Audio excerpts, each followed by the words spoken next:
Viajar no espaço é muito mais do que uma questão de engenharia. É um teste extremo ao corpo humano. Se fomos feitos para viver na Terra, será que podemos desafiar a nossa própria biologia para nos tornarmos aquilo que podemos chamar uma espécie espacial? A minha paixão pelo espaço começou aqui.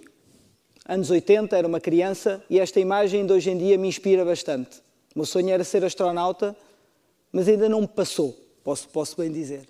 Nos anos 60 houve uma corrida espacial, uma luta entre nações. A luta e o desafio era quem hasteava a bandeira na face da Lua. E, portanto, era um grande investimento de governos, um grande investimento de agências, e em que era claramente uma luta para levar a bandeira mais além. Hoje em dia há uma nova corrida espacial, em que o espaço já é visto não como uma luta entre nações, mas uma luta entre empresas, vista como um negócio, em que aquilo que se deseja é levar a marca de uma determinada empresa a novos desafios, que até originou um novo conceito, que hoje em dia é muito falado na economia, que é New Space Economy. Qual é que é o objetivo da medicina espacial? É este: tornar o espaço como um ambiente normal para se viver e trabalhar. E porquê? Porque o ser humano desenvolveu-se ao longo de milhares de anos num ambiente terrestre, este ambiente com as condições que nós todos conhecemos. Os nossos órgãos e sistemas estão adaptados a esta realidade. Portanto, quando o corpo fica sem gravidade, todos estes mesmos órgãos e sistemas sofrem algum tipo de adaptação. O problema é que essa adaptação pode se tornar doença, e é para isso que a medicina espacial serve, para perceber como é que podemos mitigar e, de alguma forma, não tornar esses problemas doenças sérias. Desde atrofia muscular, alterações da anatomia do coração, aumento da produção de pedras nos rins, alterações da visão com perda progressiva da acuidade visual. Isto são tudo problemas que acontecem em pessoas que estão muito tempo no espaço. Vou-vos dar dois exemplos com os quais lidei de perto. Houve dois astronautas diferentes, um do sexo masculino e outro do sexo feminino, que tiveram problemas de saúde. Um deles simplesmente estava a trabalhar, estava a fazer exercício físico um pouco e sentiu aquilo que, no fundo, foi uma dor intensa nas costas com a irradiação para a perna, aquilo que nós denominamos por dor ciática. Portanto, o que é que ele teve? Teve uma hérnia lombar aguda em pleno espaço, com um defeito neurológico. O problema era como é que vamos controlar a dor, se o defeito neurológico era reversível, se ele precisava de ser evacuado. Conseguiu-se controlar a situação, a ponto de ele conseguiu cumprir a sua missão até ao fim, e quando voltou para a Terra, aí sim foi operado e foi tratado.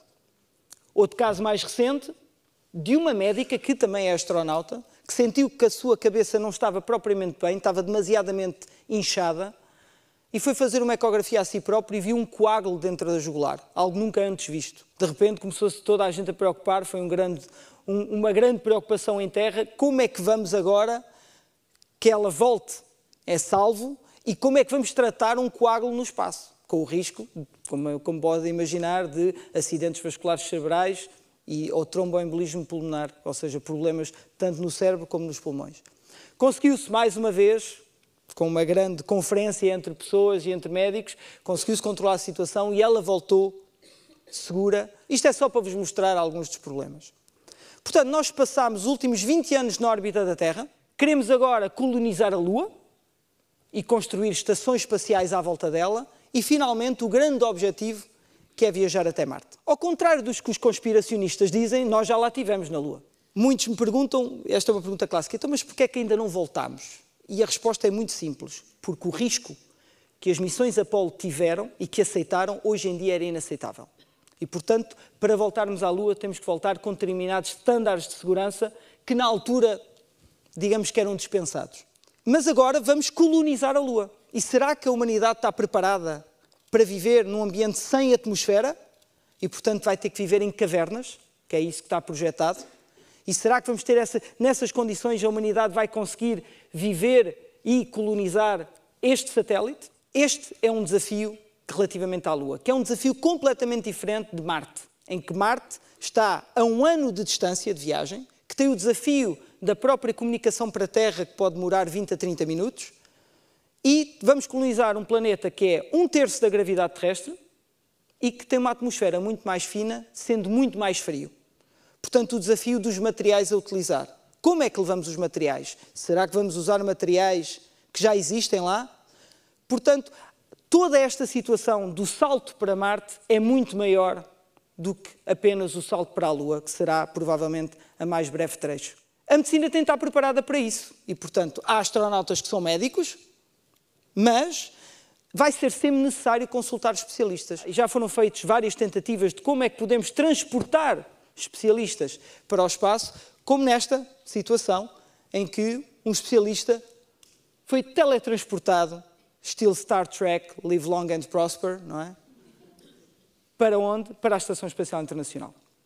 Ou então temos hoje em dia o robonauta, um humanoide que já é capaz de mimetizar e de fazer algumas tarefas humanas, nomeadamente a tentativa de pensar não só manutenção, mas também, por que não, tentar fazer alguns atos médicos. E, portanto, este robô, que já está em funcionamento, é também uma das possibilidades para, de alguma forma, transpor a medicina para além do planeta Terra. Mas vou-vos alertar para uma coisa que se calhar vocês não estão, pelo menos alertados, que é qual é que é o grande desafio da viagem para Marte.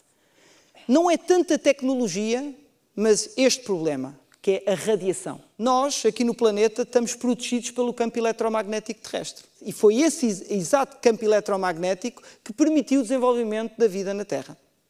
Portanto, a partir do momento em que saímos da órbita, estamos completamente sujeitos a todas as radiações solares, todas as partículas solares, algumas muito energéticas, que podem mesmo pôr em causa a saúde e podem mesmo matar no limite. Uma tempestade solar pode ser morte súbita para um astronauta que a receba em toda a sua plenitude. Portanto, nós temos que criar escudos adequados para que a viagem para Marte seja feita em segurança. Temos também coisas mais banais, que estão muito associadas à radiação. As cataratas, alterações cognitivas com demências, alterações comportamentais e, portanto, isto também está associado à radiação. E é por isso que tem tudo isto de ser acautelado. Mas a viagem a Marte e a colonização da Lua são coisas que ainda estão num horizonte um pouco mais longínquo. A Lua um pouco menos, mas Marte talvez um pouco mais longínquo. E há um terceiro desafio que a medicina espacial está a viver hoje em dia, que é uma mudança de paradigma de quem é que vai para o espaço, que é o turismo espacial, em que abriu o espaço para todos e isso trouxe novos desafios médicos. Porque será que uma pessoa com problemas cardíacos, ou de pressão arterial, ou diabetes, ou problemas renais, pode ir ao espaço em segurança? Como é que se comporta o corpo humano nessas condições específicas?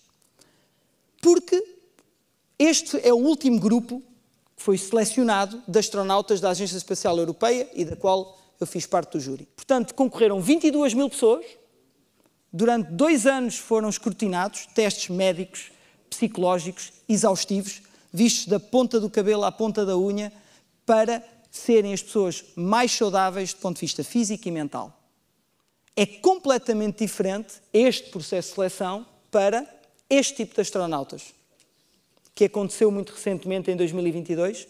Primeira missão puramente privada da Axiom Space até à Estação Espacial Internacional. O mais novo tinha 55 anos, o mais velho 74. Portanto, tiveram lá 17 dias na Estação Espacial Internacional. Mas, apesar de tudo, este grupo tinha um astronauta reformado da NASA e que acompanhou a missão. Completamente diferente deste grupo. Esta missão, denominada Inspiration 4, foi com 4 civis, sem qualquer background de astronautas, sem qualquer treino, que orbitaram a Terra durante 3 dias. Um deles ganhou o bilhete numa lotaria. Foram e voltaram, em segurança. E ainda mais arrojado, isto aconteceu em 2024, esta situação ocorreu em que um mesmo grupo de civis, um deles foi também um da Inspiration 4, procederam à primeira atividade extraveicular. Portanto, saíram da nave e vieram cá para fora. E voltaram para dentro, para testar o novo fato pressurizado da SpaceX. Portanto, foi feito por civis algo que estava completamente reservado para astronautas extremamente treinados. Se o paradigma mudou, assim como o acesso ao ambiente exclusivo do espaço, quem de vós estava disponível para ir passar uns dias ao espaço? Essa é a pergunta. Há 100%. Portanto, nós estamos a projetar, neste momento, estações espaciais privadas, como esta, que está projetada para ficar acoplada à Estação Espacial Internacional e que funcionará como um hotel espacial que qualquer um de vós poderá aceder. Claro que hoje em dia isto ainda é tudo muito dispendioso, mas há um tempo atrás também andar de avião o era. E hoje em dia já não é. Com este aumento da concorrência que está a acontecer também no campo espacial, os valores vão notoriamente nos próximos tempos baixar e o acesso vai ser maior para a população mundial. E agora há candidatos, independentemente da idade, do género, da condição de saúde. Esta é agora a grande pergunta que nos vai desafiar nesta área da medicina aeroespacial nos próximos tempos.